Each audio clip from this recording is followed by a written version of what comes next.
Hey guys. I'm Sarah. I'm Kaitlyn. And we are your best friends. Flying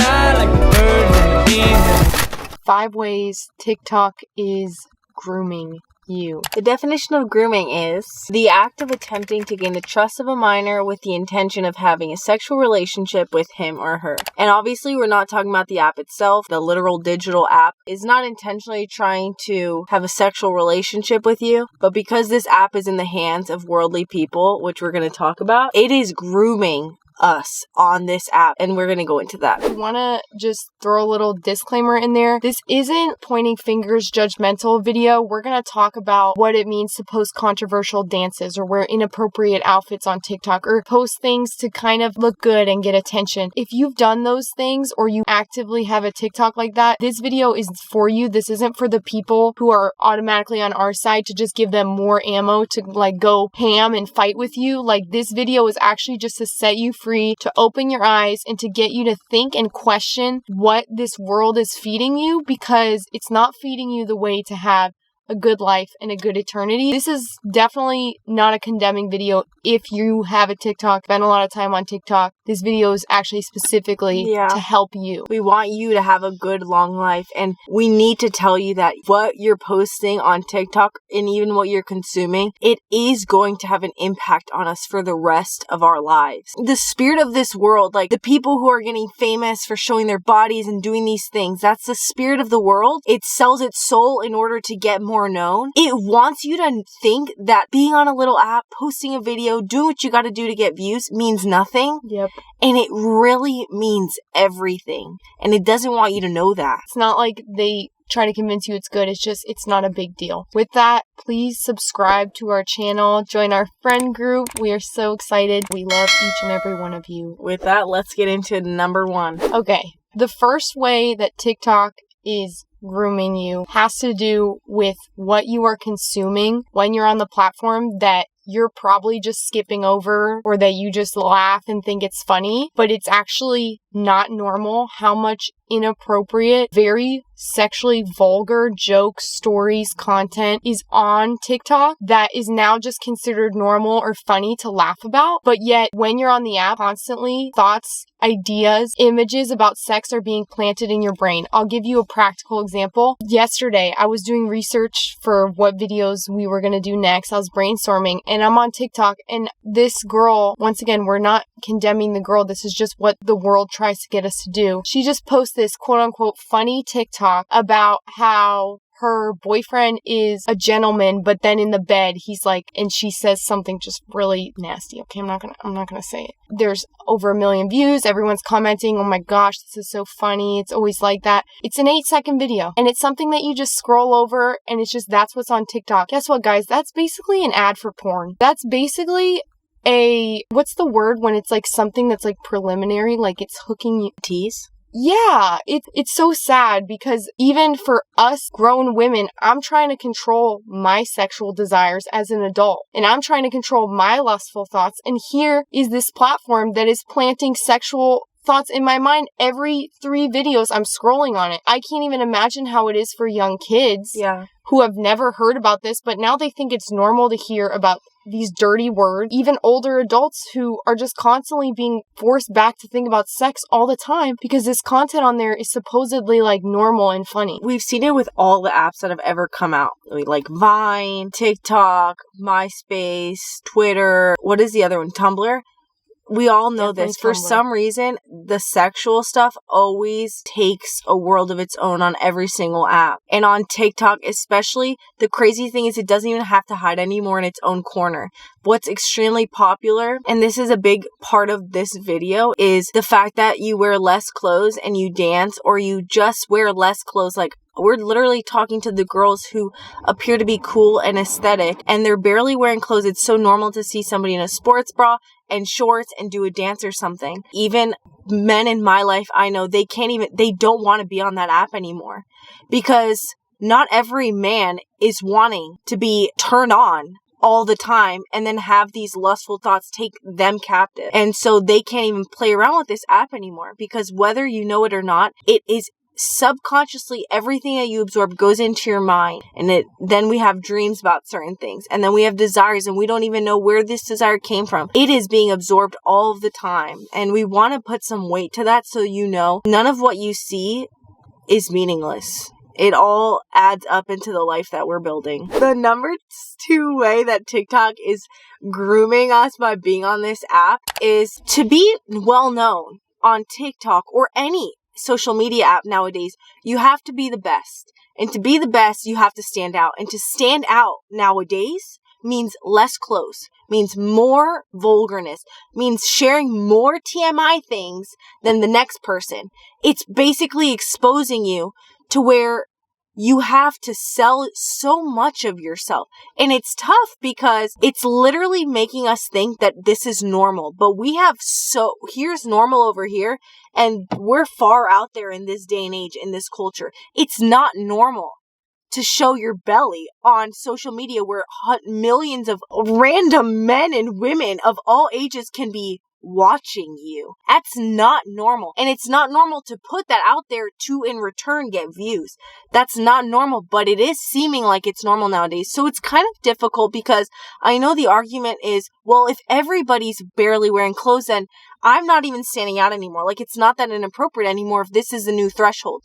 No, that's garbage. None of this is normal, period. And so I will say it's tough because I know some people want to be like popular on these apps. But what happens is slowly, your standards are being chipped away, your self-esteem is being chipped away, and you're selling yourself for some views. Essentially, that's what everybody who's well-known on these apps is doing. Selling themselves in order to be well-known. Being well-known, being famous, getting money, all these things are fleeting and temporary. One day we will all die, and there's going to be an eternity, and it's going to be so sad and silly when we were comparing ourselves and working so hard to get millions of views and make money, and all for what?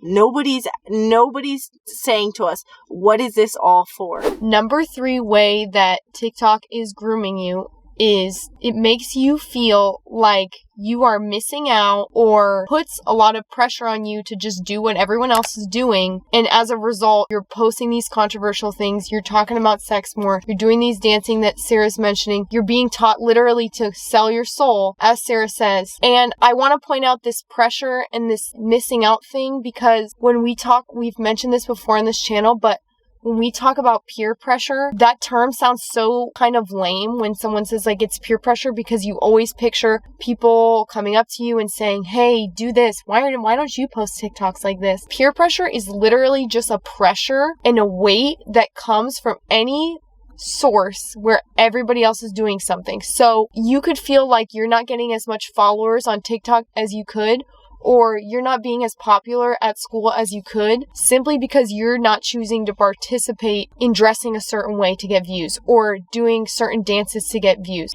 It's an internal thing that happens when everybody's doing it that is causing you to feel a pressure. So just the fact that everybody's doing it on this platform and everybody's so sexual and everybody's so talking about these things, it's making the bar for what's normal not low, but just very far out from what things are supposed to be. So that when Sarah and I come on and we start questioning like, hey guys, this is actually really weird. Why are we talking about sex all the time? Why are we basically doing ads for pornography? Why are we posting things that are gonna make men or women literally horny? That's not fair. We sound crazy because what's normal is so far out there because everybody's doing it. That's what it looks like. That's what peer pressure looks like. And that's how TikTok is grooming you because you get to see and it's making you think that this is normal and it's not. The whole sell your soul thing, you really got to think about it for a second. That's what this peer pressure is causing our kids, maybe you, to do, is sell your soul. Yeah. You're literally selling your personality and you're selling your body, details that never needed to be shared for views. That's what's happening. Yeah. Even I will say that you just think it's normal sometimes, and it's not normal. And you can't come at me and say to me that's normal. Why? Because the proof is in the pudding. Our generation's confused. Our generation's got some anxiety stuff.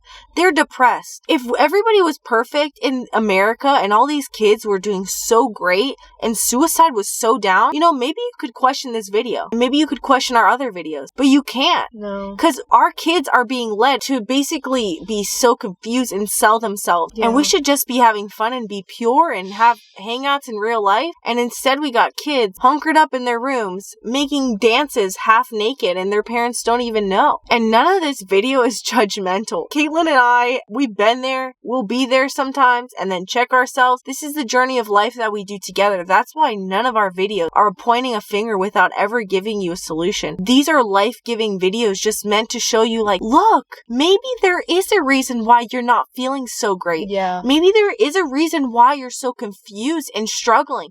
It's because you're participating in a culture that celebrates confusion, but it'll never show you that. And we love you so much, which is why we make this very real video. Okay, so number 4 way that TikTok is grooming you. And this one is kind of to piggyback off what I just said, but there's so much confusion that enters your brain when you get onto TikTok. You're gonna scroll on there and see a billion cajillion conspiracy theories, and you're gonna see what these different Christians are doing, and you're gonna see, if you want to be a vegan, you're gonna watch 40,000 videos that are gonna pop up every once in a while about why to not be vegan, and vice versa. And you're gonna be so confused with all of the information that is being put in your brain, which we didn't have this 30 years ago. No. We didn't have millions of pieces of content floating in our brain every day. And so you're going to be so confused that you're just going to throw your hands up. Who am I? What am I doing? Am I even doing the right thing? Am I doing the right workout? Am I living the right life? Do I think the right things? Maybe I shouldn't do this. Maybe I should date like this. Maybe I should be gay. Maybe I should be this. Maybe I should. And you are gonna be like, oh my gosh, what is life? The way that it's grooming us is just simply by getting us to lose ourselves and be so confused. And for every narrative that we've ever known to be questioned until we're just a pile of I don't even know. Clearly, the solution for this one would be to just ask yourself, am I seeing that this is happening to me? And if that's the case, maybe there's a step that you got to take if you want to have a beautiful and healthy life. Get off the freaking app. Why does it seem like that's the answer that we're not saying? And the last way, number 5, that TikTok is grooming you, and this goes right with being confused. What happens after we're confused and we say, I don't know? We begin to build a worldview based off of everything that we're exposed to. This is the number 5 way that TikTok is grooming you, because it's influencing the way you think. You'll get confused, you'll throw your hands up like Sarah's saying, and you'll say, I don't know. And then that means that your mind, because you don't have a standard for anything, is just very palatable to whatever. Advice on relationships, advice on how to be happy, advice on how to be spiritual, how to know God. TikTok has officially become then your Bible. TikTok has become your Bible. So what happens when we're on TikTok is we're getting fed advice, we're getting fed conspiracy theories, we're getting fed ideas about God. You'll hear all these different types of Christianity, all these different types of religions, all these different types of spirituality, and these people seem happy, they seem like they got it figured out. So you say, your mind's just okay, I guess that makes sense. And there's only so much that you can say in a 60-second video, and instantly we could question that TikTok and pull it apart, and you would be deceived. And so what's going to happen is content that you're consuming, it seems fine now, but after 2 years of consuming it, you've now spent 2 years filling your mind with these things. And after 3 years, you've spent 3 years filling your mind with these things. And if you never had a foundation to begin with, you're just going to believe what everybody always told you and what you spent your life believing on TikTok. And so that is the most dangerous thing of all about TikTok, though there are many dangerous things, so I guess who am I to say, but is that you're getting truths and advice and 100 different beliefs from people all the time. And if you don't have a foundation, you're gonna buy into them. Your brain is just like a sponge soaking these things up. 3 years down the line, you're depressed, you're confused, you're anxious. Life is not looking good. Why? And we don't even realize what happened in the first place is we never had a standard of truth, and that's the word of God. Don't let TikTok become your Bible. Evaluate the things that you read on TikTok, especially about God or Christianity, because I see so many whack things on there that just don't make any sense. But the devil is a deceiver, so they're gonna seem like they make sense. It's not like you can always pick up right away. I could post a video on TikTok, a 30-second talking video about how to not, let's say, struggle with this certain thing. And just that night, I could end up struggling with that certain thing. And you would never know. And you would look at me and you would say, Sarah's got it figured out. And we do that, but we do it hundreds and hundreds and hundreds of times a day. And I do it too. Yeah. I believe the best out of people. And I think that they're giving great advice and all these things. And I don't know a freaking thing about their life. And a lot of the times we share what we're dealing with. So when I give advice, it's things that I'm learning because I'm walking through it. I would just say to heck with it. Like, I'm not even going to try and question and figure out their life. Let me just get off of this source. Yeah. So I'm the type to get so confused and believe the best in people that I throw my hands up like, are people even good? Like, that's not even our place to know. Just live your life. Have your life between you, God, and your friends in real life. It's getting wild. We're done with the 5 ways. I wanted to share a message that I received from a close guy in my life. He's 21 years old. And I asked him about TikTok. I said, tell me some reasons why you think TikTok's grooming people or kids. And he says, adults and teens with strong sexual desires basically run TikTok. So when kids go on it, they basically learn to be like that even before they develop their own desires. It's also constant mental peer pressure to be like everyone else in how they act, dress, and think. And this guy, he was on TikTok for like the 2 years. He was on it when it first started, and he's not on it anymore because he's trying to be a man of God. He's not trying to be tempted by the world. He's not trying to be fooled by these girls who are half naked. And the reason I say that to you is I wanted to encourage you that we are not the only ones who can see that this app is insanity. And there's another cool dude. He's a great guy who wrote this. And there's other men out there who recognize the evil and the stupidity going on, and they're not on this app. So I felt like it would be encouraging to share that because the cool people nowadays, they're not on TikTok. They're in the real world, loving real people and being loved by real people and by God. If you've just been sad or discouraged or you're looking for some hope or something, we love you very much. We know that this video was put in your lap for a reason. So if you're feeling down, if you're watching this video and you don't know what to do, get off of TikTok. Delete the app. We know it's addictive. We know it's not easy. What would happen if you spent a week not on social media and just ask questions about your purpose and your life and who God is? Yeah. And what real life is meant to be like. And you started questioning, do the things my friends say actually make sense? Do the things that the world tries to get me to do actually make sense? Am I being fed something? What if you just took a week to evaluate? I bet that would change your life. Yeah, and if you are one of those girls who's posting like the inappropriate TikToks that we're talking about, even be deep and ask yourself those questions Kaitlyn's saying and say, am I actually craving something in return? Am I trying to find some worth and value in views? If you think about it, when you post these things, the big point to post is to become famous, to become known. That's like, why else would you post on there and try and get known? It's just to get views, right? So like, if that's the end goal, why do some people need to get known? Do they not feel known as they are? If they never got famous, would they feel known and happy and content? And I think that's something I want to ask you, is if all you are known by is your family and your friends, is that not good enough? Do you not feel beautiful enough, worthy enough, and loved enough? Is that not good enough there? Because we want to start there. Because we'll tell you, once you reach the top and you get the things that you think you want, it's going to be even emptier, and you will see. Look at our celebrities. Look into it. We want the good life for y'all. So thank you guys so much for watching. Please subscribe to our channel and join our friend group. We love you guys so much. We hope that this video helped you, opened your eyes a little bit, challenged you in a loving way. Yep. See you in the next video. Bye.